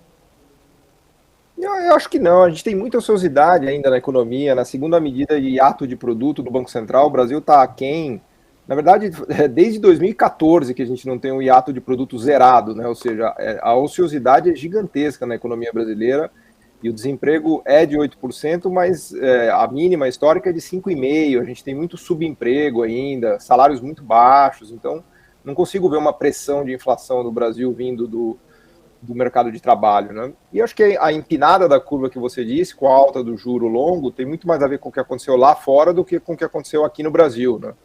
Ontem foi um dia de forte estresse no mercado americano, com a Treasury por exemplo, a Treasury de 30 anos subiu 30 basis points em 2 dias, né? Para uma duration de 30 anos deu um prejuízo enorme para os investidores. A Treasury de 10 anos também foi a 4,18 ontem, né? As moedas, o peso mexicano, o peso colombiano, todos se desvalorizaram quase em linha com o real brasileiro, né? Então, o movimento de estresse que a gente viu ontem, a meu ver, foi muito mais ligado aos Estados Unidos do que a Brasil, né? Eu acho que o cenário brasileiro, inclusive, é bem melhor do que esses países, né? Eu acho que o Brasil tem bem mais potencial e está bem mais barato, né? Como investidor, eu sou muito mais comprador de Brasil do que de México e do que Colômbia, né? Mas, por exemplo, Paulo, só para a gente entender também a previsão de vocês, porque tudo bem que os juros vão cair, mas vão continuar num patamar de 2 dígitos, pelo menos até o final do ano, ou até o ano que vem. Isso significa que para as empresas, o serviço da dívida, né, os juros continuam sendo caros. Vocês esperam, considerando aquilo que a gente viu também no primeiro semestre do ano, um aumento da inadimplência, recuperações judiciais, problemas de crédito, até das pessoas físicas que podem se reverberar nos bancos, veja o que aconteceu com o Bradesco, ou vocês acham que o pior já passou e por que eventualmente isso estaria acontecendo? Não, eu acho que o pior já passou, não é um momento fácil, como você mesmo disse, na ponta final o crédito é muito caro, a gente está falando de taxas de 15%, 20%, 25% ou mais ao ano, né? O nível de juro real é gritante, né? Agora com a inflação correndo em 3,5% e com a Selic a 13%, nós estamos falando ainda de um juro real de quase 10%, então não será um segundo semestre fácil, né? No sentido de que ainda leva tempo para a Selic cair abaixo dos 10%, mas certamente teremos uma Selic abaixo de 10% no ano que vem, então a tendência é que o cenário melhore, né? Acho que o pior a gente passou, o pior, a meu ver, foi no primeiro semestre, e acho que o caso de Americanas talvez tenha sido o epicentro, né, do momento mais difícil do mercado de crédito brasileiro, inclusive com ondas de saques de fundos de crédito, né, com encarecimento de operações para todo mundo, dificuldades de rolagem, né? Acho que agora as coisas tendem a melhorar, até porque as empresas começam a vir, as grandes empresas conseguem trocar dívidas, né? Elas conseguem começar a vir a mercado para trocar as dívidas mais caras por dívidas mais baratas, né? Na medida em que a estrutura pré-fixada tá bem melhor, né? Lembrar que há 3 meses atrás o juro longo estava em 13,5, né? Agora o juro longo está em 10,5. Então a gente está falando de 300 basis points de queda do juro longo, né? Então, a meu ver, o cenário vai melhorar aos poucos, está melhorando e deve melhorar bem mais no ano que vem. E só para terminar, depois passo a palavra de novo para a Isa, esse ponto. Tudo bem, juro que está diminuindo, o cenário que está melhorando, então inadimplência o pior já pode estar no passado, e a questão do consumo, por exemplo, quanto que isso vai melhorar o consumo, porque, de novo, como você falou, o juro vai permanecer um certo patamar e continua caro, por exemplo, se endividar, né, o famoso crediário, ou também comprar produtos duráveis como um carro ou como um apartamento. Quanto que o juro tão elevado, pelos próximos 12 meses, pelo menos em 2 dígitos, vai afetar o consumo para esse e para o próximo ano? Para o segundo semestre ainda é um cenário difícil, porque a gente tem que ver agora a queda da Selic chegar na ponta final, né? Então, por exemplo, o crédito imobiliário, que teve numa mínima de 7% logo depois da pandemia, voltou a subir para 10%. Então, até os bancos começarem a cortar as taxas e isso chegar na ponta final do crédito imobiliário, ainda lá se vão pelo menos 6 meses. O mesmo se aplica para consumo de bens duráveis, né? A gente tem um cenário de crescimento econômico do segundo trimestre desse ano e do terceiro trimestre e do quarto trimestre bem piores do que foi o primeiro trimestre. Claro que o primeiro trimestre também teve muito a ver com a agricultura, que teve um crescimento exuberante, né? Mas os efeitos do corte de Selic no consumo, no investimento e no crescimento vão aparecer a partir de 2024, né? Acho que a gente ainda tem um cenário de atividade econômica relativamente estagnada para esses meses, né? Perfeito. Isabela. Paulo, falando de PIB, né, se a gente tiver esse crescimento esperado aí na casa dos 2%, o crescimento vai ser puxado pelo consumo e não por investimentos, você acredita isso? E deve acabar impactando a inflação? De novo, a inflação não deve ser impactada por isso, porque há muita ociosidade ainda na economia, né? O crescimento principal do PIB esse ano está sendo puxado, inclusive, por agricultura, né, por agro, que é um setor que está bastante deflacionário, na medida em que a gente tem aumentado os volumes, né, de produção e de exportação, que são volumes incríveis, né, mas os preços agro têm caído em reais com a apreciação do câmbio e em dólar também, né. O investimento está caindo, essa é uma notícia muito ruim. A gente teve o dado do primeiro trimestre, né, do crescimento do PIB, mas a gente não vai ter um crescimento de consumo nesse ano suficientemente grande, né? Aliás, dizia há pouco que o consumo está praticamente estagnado, né? A ponto de criar pressões inflacionárias, né? A gente está muito longe da situação em que o consumo no Brasil cresce e isso produz inflação. A gente já teve no passado. Talvez daqui 1, 2 anos é uma situação que possa se repetir, mas para já, né, isso aparece inclusive nessa medida que eu falei do hiato do produto do Banco Central, né? O Brasil opera muito abaixo da sua capacidade produtiva, né? Pois é, e o que o mundo está olhando, está vendo no Brasil, nesse contexto que você está falando? Ou seja, os estrangeiros olham agora com maior otimismo o Brasil, estão preocupados na manutenção em ordem das contas públicas, a inflação continua sendo um risco, câmbio também é uma incógnita, ou o mundo está olhando com olhos diferentes para o Brasil? Acho que com bons olhos, né? A mudança da perspectiva das agências de rating, o upgrade que a Fitch deu na nota de crédito soberano, a moeda brasileira está entre as maiores valorizações do ano no mundo emergente, a Bolsa brasileira é a segunda maior valorização do mundo emergente, então acho que mudou a visão do estrangeiro, né? O estrangeiro está basicamente comprador de Brasil, eu acho que a perspectiva é bastante boa. O setor externo brasileiro está muito forte, muito robusto, a gente vai ter um superávit na balança comercial de quase 70 bilhões de dólares esse ano, que é um recorde absoluto, né? A parte de agro, de commodities, de minério de ferro, de petróleo, tá muito forte. Além da posição de reserva sólida que o Brasil ainda tem, de 300 bi, né? E o fato, obviamente, do governo estar respeitando as instituições, está mantendo o Banco Central independente, manteve a meta de inflação em 3%, está voltando ao arcabouço fiscal, tudo isso cria um cenário bastante atrativo para o investidor estrangeiro, que, aliás, já está no preço, né? A Bovespa subiu mais de 10% esse ano, o câmbio se apreciou mais de 10%, os preços de mercado já mostram isso, né? Isa. Bom, o governo se comprometeu aí a equilibrar as contas públicas nos próximos anos, né? Você acha que o arcabouço fiscal, né, ele limita ali o crescimento da despesa, seria o suficiente? A gente viu um gasto primário atualmente maior do que nos últimos anos. O governo registrou maior déficit ali para junho em 2 anos, tanto em valores nominais como reais. O resultado de junho foi o pior desde 2021. O Brasil tem condições reais ali de se conseguir uma neutralidade fiscal em 2024? Acho que sim. A meta é conseguir zerar o déficit, né, no ano que vem. Tudo vai depender do crescimento econômico. Se a gente conseguir crescer 2%, eventualmente 3%, fica bem mais fácil, né? Mas eu certamente não estou no campo dos que acreditam que a gente vai ter uma catástrofe fiscal, nada disso. Eu acho que a gente tem plenas condições de ter uma trajetória de dívida boa, e acho que o arcabouço fiscal foi um acerto nesse sentido. Eu acho que o governo conseguiu botar uma regra que trava o aumento de despesas, né, que tem um piso ali, que na pior das hipóteses ela vai subir 0,6% em termos reais, né? Antes subia 0, agora vai subir 0,6%, né? Então, acho que isso daí tá mais ou menos equacionado.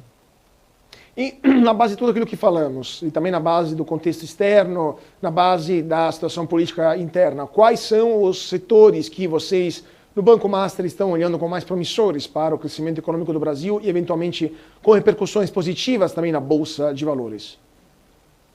São os setores mais sensíveis à taxa de juros, né? Um setor que a gente gosta muito é o setor imobiliário, com tudo ligado a construtoras, incorporadoras, né? Aliás, é o setor que mais performou esse ano, né? Subiu quase 50% na Bolsa, o Imob, né? É um setor que a gente continua vendo com muito bons olhos. As empresas de varejo que estão muito endividadas e que têm sensibilidade à taxa de juros, acho que elas podem voltar a performar bem também no médio longo prazo.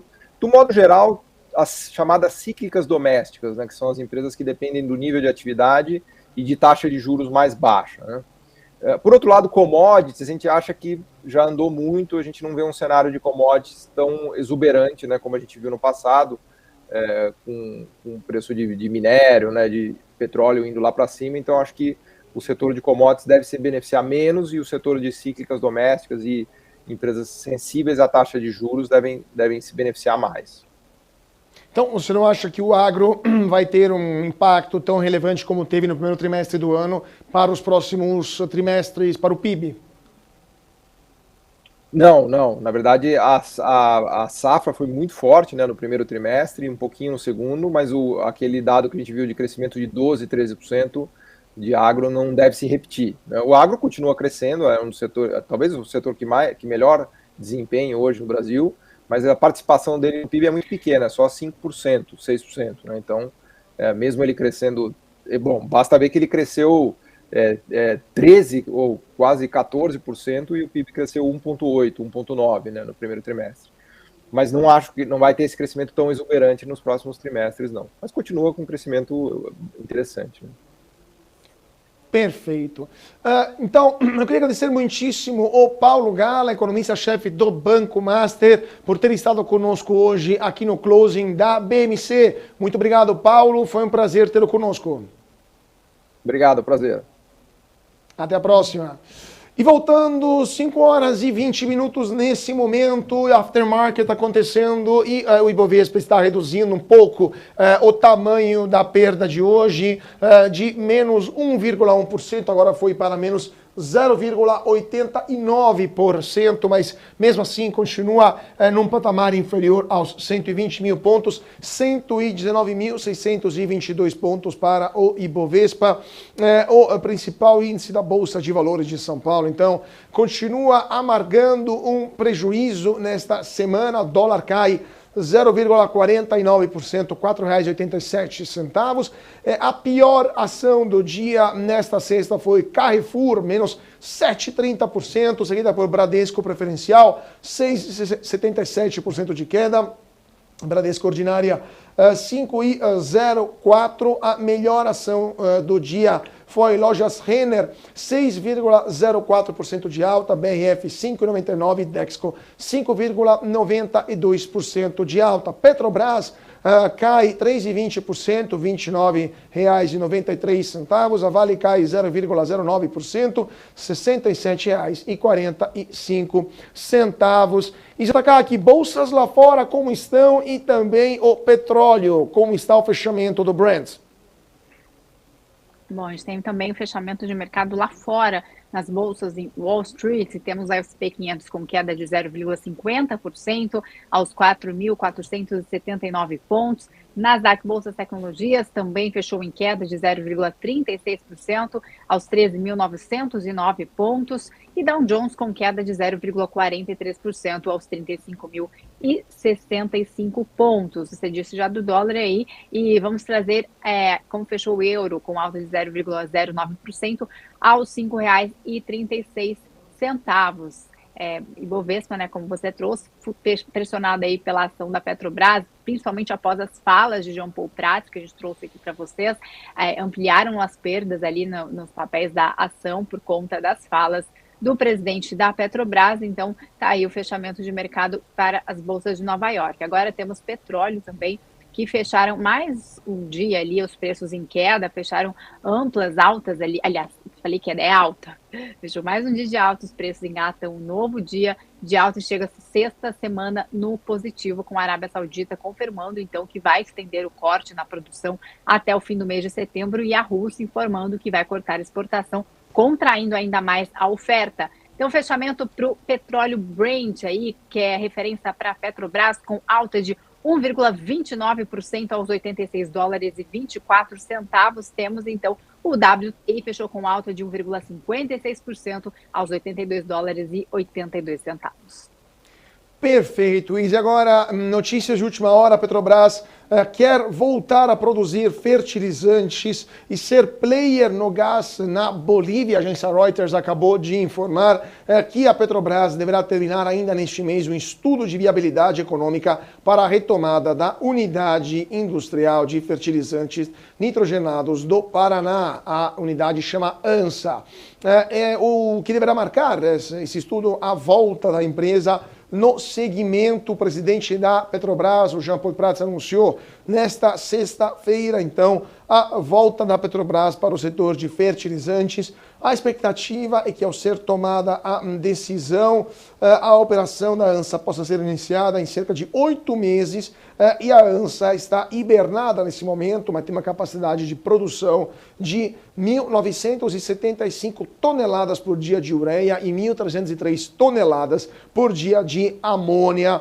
Segundo Prats, embora pareça pequeno, esse passo é muito importante porque representa a volta da Petrobras na fabricação de fertilizantes. Lembrando que a Petrobras tinha levado adiante um processo de desinvestimento em setores que não considerava mais estratégicos e que eram menos rentáveis do que o seu core business, né? O seu setor de negócios principal, que é o setor de extração de petróleo offshore, que é muito rentável, muito mais rentável do que outros setores, e também onde a Petrobras tem uma vantagem competitiva importante em relação a outras empresas do setor.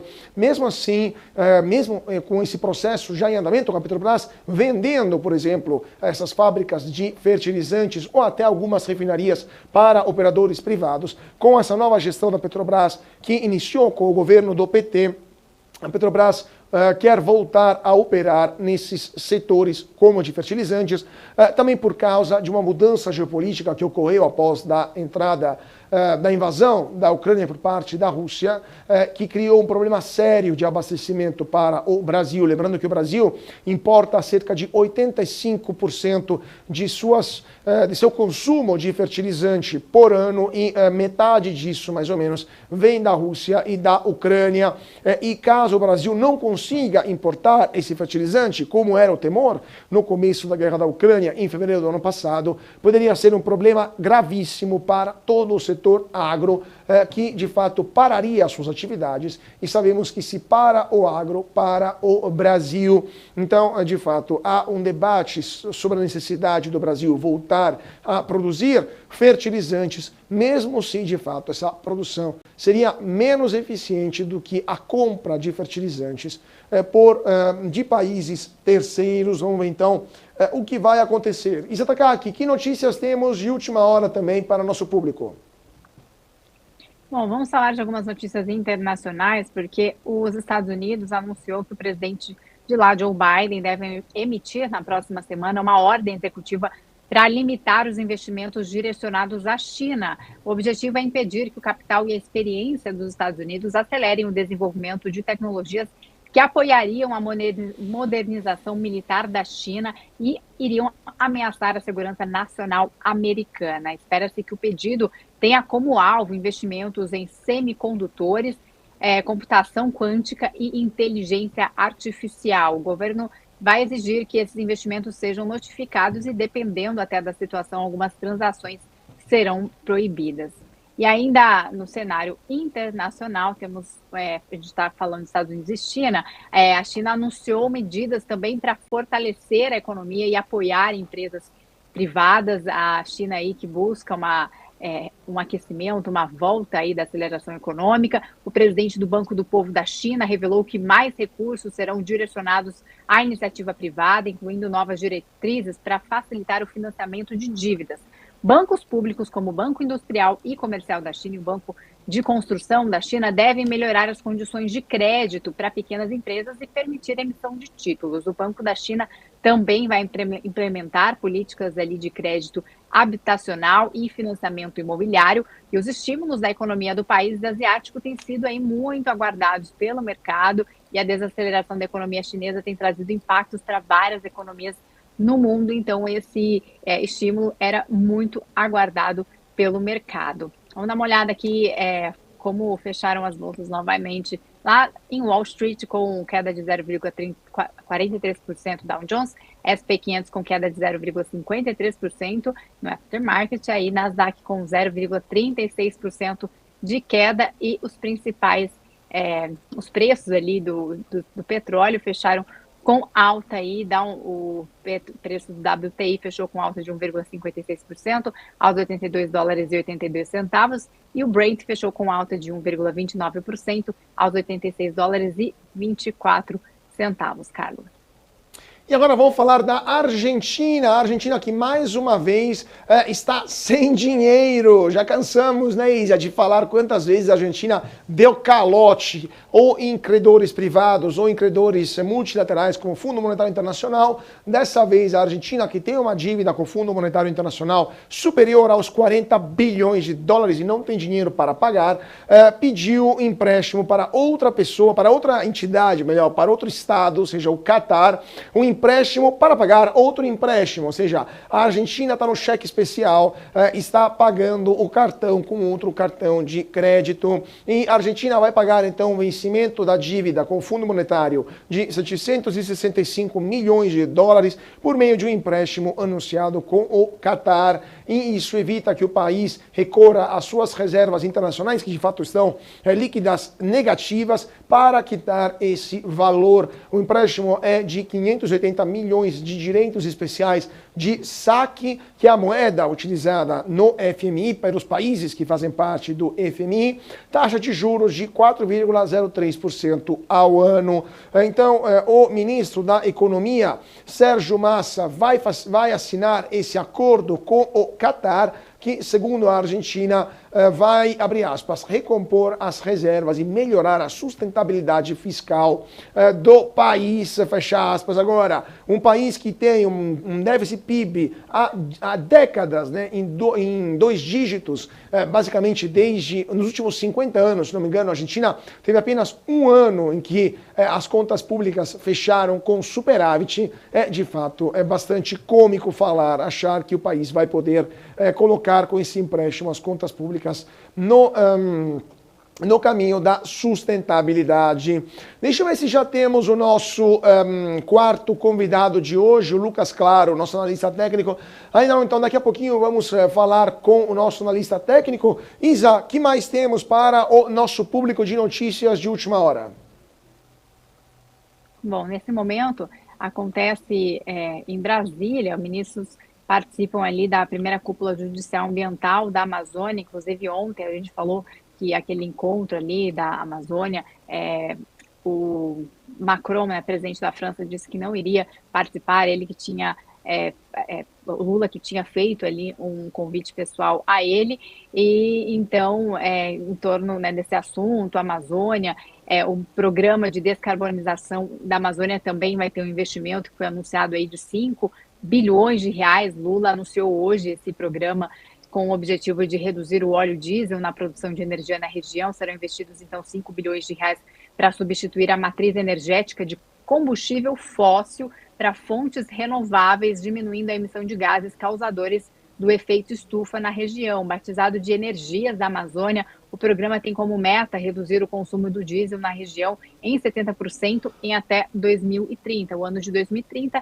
a geração à base de diesel deve ser substituída, então, gradualmente por energia solar e hídrica.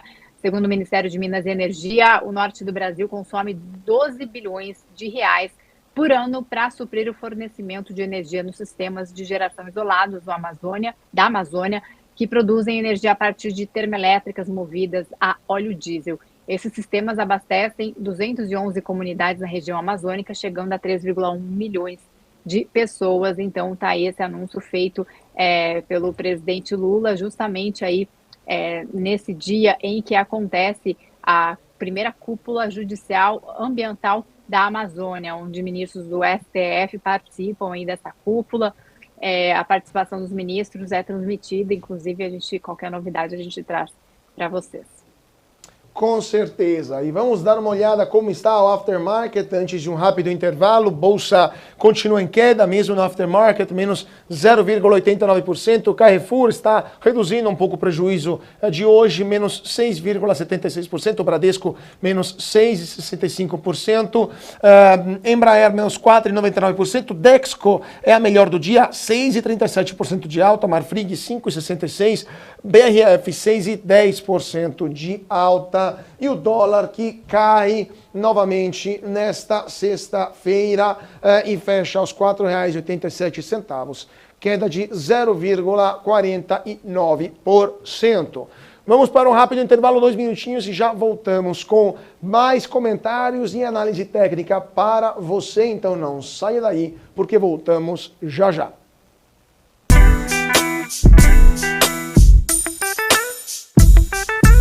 O que impacta a economia e o mercado global.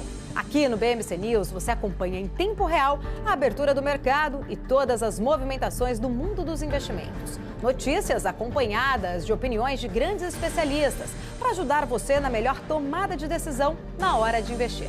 Eu, Paula Moraes, estarei com você de segunda a sexta, às 9h30 da manhã, no BMC News. BMC News. Informação que gera valor. A minha vida foi e é marcada por grandes histórias. Sonhos, objetivos, conquistas. Me chamam de narrador de emoções. Mas, na verdade, eu narro escolhas. Escolhas que mudaram vidas, inclusive a minha. Por isso, eu escolhi a EQI Investimentos. O parceiro que me orienta na hora de investir e que me dá autonomia para conquistar meus objetivos. EQI Investimentos. Invista em suas escolhas. Ei, você! Você que não votou nem justificou a ausência nas eleições? Sabia que dá para regularizar a sua situação eleitoral pela internet? É só acessar o site do TSE, clicar em autoatendimento do eleitor e resolver sua pendência. Regularizou? Resolveu! Justiça Eleitoral. A justiça da democracia. As empresas que fazem parte do seu dia a dia estão em uma das maiores bolsas do mundo, a Nasdaq. E a boa notícia é que você pode investir nessas empresas diretamente pela Avenue, sua corretora nos Estados Unidos. Com os dados das ações dos Estados Unidos fornecidos pela Nasdaq em tempo real, o cliente Avenue pode acessar diretamente as maiores bolsas do mercado americano. Entre neste mercado de tecnologia e inovação. Acesse avenue.com.br/Nasdaq e seja bem-vindo ao mercado global.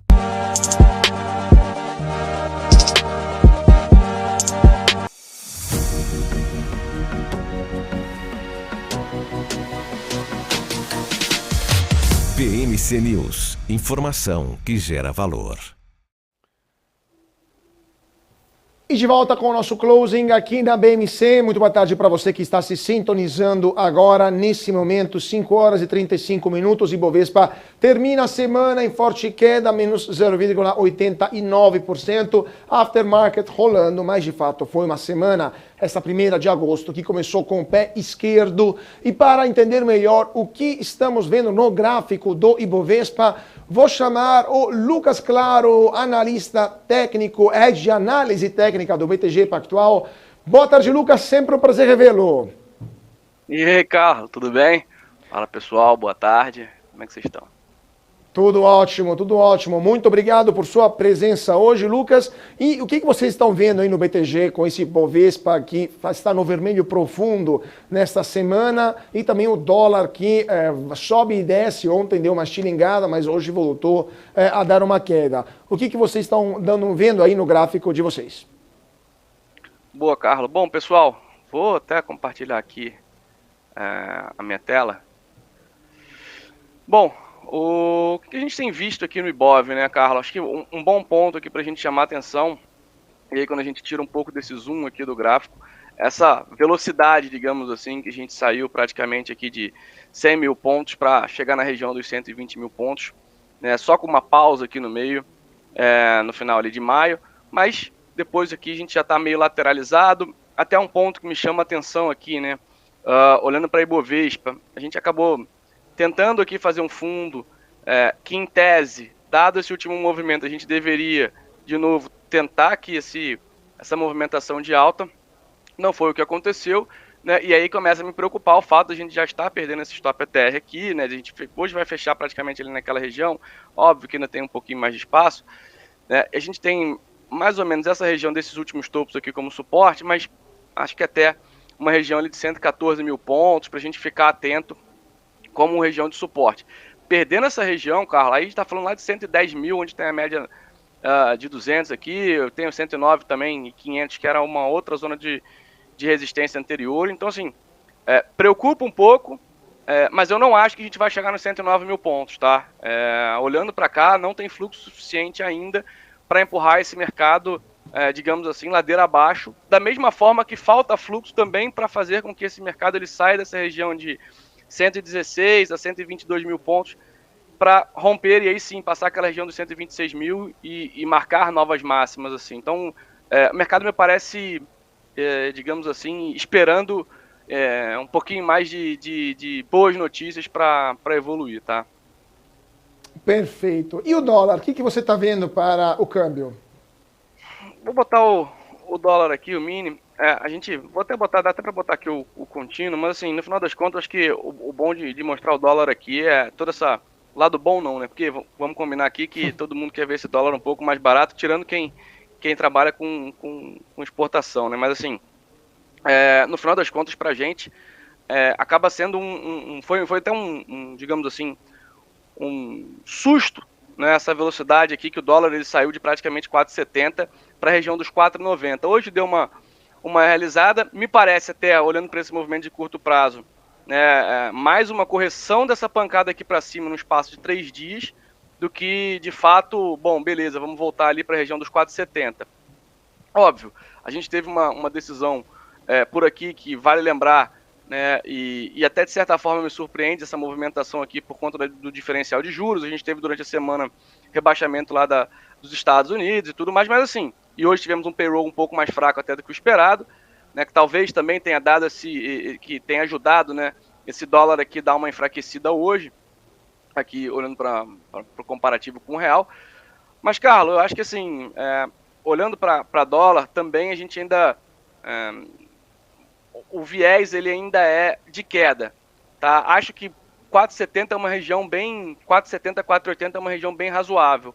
Mais que isso, eu já acho muito difícil, graficamente falando, porque toda vez que a gente chega próximo de 4,70, o fluxo ele retorna e ele segura os preços naquela região, né? Então não deixa perder essa região. Então, pensando aqui em fluxo, pensando em gráfico, pensando em movimentação de preço, acho que uma região bem importante de suporte é esses 4,70. Para cima tem aquela região dos R$5, que é psicológico, que a gente já viu anteriormente sendo testada várias vezes e antes era suporte, agora é resistência. Mas acho que ainda está um pouquinho longe lá, tem coisa no meio do caminho. Não me parece que o dólar também vai nos R$5 num prazo mais curto.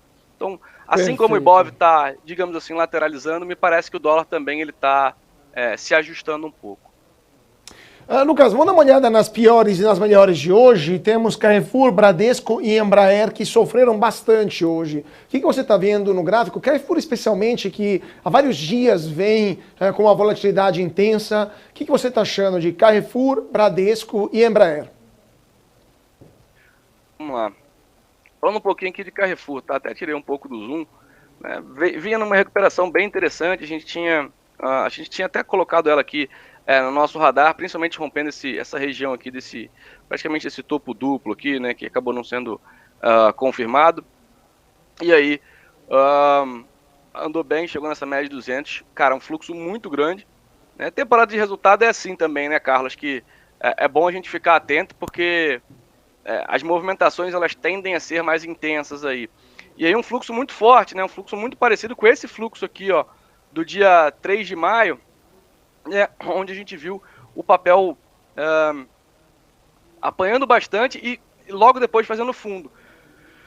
Por enquanto, como tinha essa movimentação muito forte de alta nas últimas semanas, ainda se segura, né, tem um suporte aqui nessa região mais ou menos de R$12. Mas é claro que esse fluxo gigantesco aqui preocupa bastante, tá? E aí, falando de Embraer, cara, Embraer também outro ativo que assim, tá brigando aqui, tá muito parecido com o Ibov no sentido de congestionamento, né, de topos mais baixos e fundos mais altos. Então a gente, olhando até para uma tendência mais longa aqui, a gente vê que Embraer ela não conseguiu romper esse último topo, então começa a preocupar um pouco, tá? Mas até diferente, por exemplo, de Carrefour, que vinha de uma tendência de baixa mais forte, Embraer ela tá mais estacionada ali. Claro que no gráfico mensal preocupa a questão, mais uma vez, né, pessoal, quando a gente não consegue romper, quando a gente faz um fundo acima do anterior e não tem força para chegar no topo anterior, isso começa a ligar um alerta de que talvez, né, aquele movimento de recuperação ele tenha sido apenas um ajuste no movimento mais forte de queda que está por vir. Por enquanto, sendo bem direto aqui, Embraer me parece bem lateralizada, perdendo essa 200 complica a situação do ativo, tá? Claro. Agora outra, e vamos dar... desculpa. Sim, falta Bradesco. Bradesco que teve resultado ontem e hoje reagiu muito mal, né? Isso, exatamente. A gente já tinha até aqui uma projeção de movimento desses últimos fundos aqui, né? Até praticamente a região de topo ali, já marcado. Você vê, né? A gente voltou exatamente para essa região. E que preocupa, obviamente, dado o fluxo de hoje, dado a questão toda de resultado. E a gente tem uma média aqui, já uma média de 200 de longo prazo, né? De um benchmark aí de longo prazo, com uma inclinação negativa, o que não é positivo, né? Quando a gente está falando ali, buscando operações de prazos mais longos. Porém, até para quem gosta de operações aí de curtíssimo prazo, eu acho que vale a pena ficar de olho aqui em Bradesco, exatamente por conta dessa distorção, ver se não vem algum tipo de correção de curto prazo. Seria uma operação bem mais agressiva, bem mais arriscada, mas tem gente que gosta. Então, dado o gap, dada a movimentação aí de preços, dá para ficar de olho aqui e que a gente está numa zona de suporte, que talvez aqui para tentar uma operação contra a tendência dos últimos pregões ali, uma tendência bem mais curta, até no intraday, mas com stop também bem curtinho, tá? Perfeito. Agora, Lucas, vamos dar uma olhada nas melhores do dia. Dexco foi a melhor do dia, BRF e Lojas Renner. O que você está vendo aí no gráfico para essas três? Carlos, Dexco bem interessante, né? Já vinha, né? Na verdade, aqui numa tendência mais longa aqui de recuperação nas últimas semanas, nos últimos dias, na verdade, né? Nas últimas semanas, vai. E aí tinha uma tendência de baixa aqui, ela tinha até uma linha de tendência de baixa aqui mais longa, né? Até menos, até se a gente quisesse aqui inclinar um pouco mais essa linha aqui, essa linha preta aqui, a gente teria uma tendência já desfeita aqui atrás, mas sendo até mais razoável aqui, a gente consegue ver agora um rompimento interessante, né? Conseguiu aqui, tocou nessa região dessa linha de tendência de baixa. Lembrando que isso aqui não é um número, né? A gente não levar tão em conta assim, mas sim a inclinação e a região. E aí a gente fez um fundo e agora, nessa semana, uma baita semana, a gente está falando de praticamente quase 20% de alta, 19,26. Então, próximos objetivos ali, já na alça de mira, digamos assim, de DEX com os R$10, tá? Então, me parece bem interessante. E também um volume bem bacana aí do ativo. Quais foram as outras? Dexco, BRF e Lojas Renner. BRF, olha, BRF muito, muito interessante, tá? Essa aqui a gente está até vou já em primeira mão confessar aqui que eu já estou de olho para a semana que vem. Já no fechamento aqui a gente já estava com ela no radar. E assim, vem numa recuperação, conseguiu de fato agora uma recuperação. Claro que preocupa um pouco essa distância aqui em relação às médias, tá, pessoal? Sempre que a gente montar algum tipo de operação, a gente busca ativos que estão muito próximos das médias, exatamente para ter o suporte ali, para não ter algum tipo de correção curta que possa assustar ou que possa acabar estopando ali a nossa operação e depois indo no sentido que a gente tinha proposto ali. Mas fica no radar, conseguindo fazer aqui um pivôzinho. Quando a gente bota no semanal aqui, fica mais clara essa questão do pivô. O que é o pivô, né? O pivô é como se fosse um V nesse caso aqui, né, o Carlos? A gente vem numa recuperação interessante, corrige um pouco, faz aquele movimento de correção, de ajuste de posição, o mercado começa a digerir um pouquinho melhor esse novo patamar de preços, e aí, quando ele consegue romper as máximas, o sinal que passa é que, bom, já entendemos que talvez esse preço ele ainda esteja, eu não gosto de usar muito esse termo, mas já esteja barato, então vale a pena a gente comprar, dado esse momento, tá? Então, pra gente aqui é uma projeção em torno ali de 12,15. E a outra E a última é Renner, Lojas Renner, exatamente, que também tivemos resultado nessas últimas horas. A gente já está aqui, né? A gente já está comprado aqui, a gente estava comprado aqui em Renner, né? Tá aqui na tela, com o stopzinho abaixo dessas últimas mínimas, exatamente vendo, né, um fluxo bem interessante, rompendo aqui, né? Durante o dia corrompeu essa média de 200, brigou, voltou. É claro que a gente espera que nos próximos dias continue esse movimento, venha testar esse último topo aqui como resistência para a gente zerar essa operação. Mas aí, olhando para cima, até para posições mais longas, a gente tem também a região dos 24,60 ali como resistência. Então, é um ativo que a gente gosta, já está aí na tela, né, uma posição que a gente já abriu de compra por aqui em Renner, tá? Perfeito. Então, vamos ver o que vai acontecer. Temos mais alguns minutinhos. Isa Takaki, sua pergunta para o nosso Lucas Claro.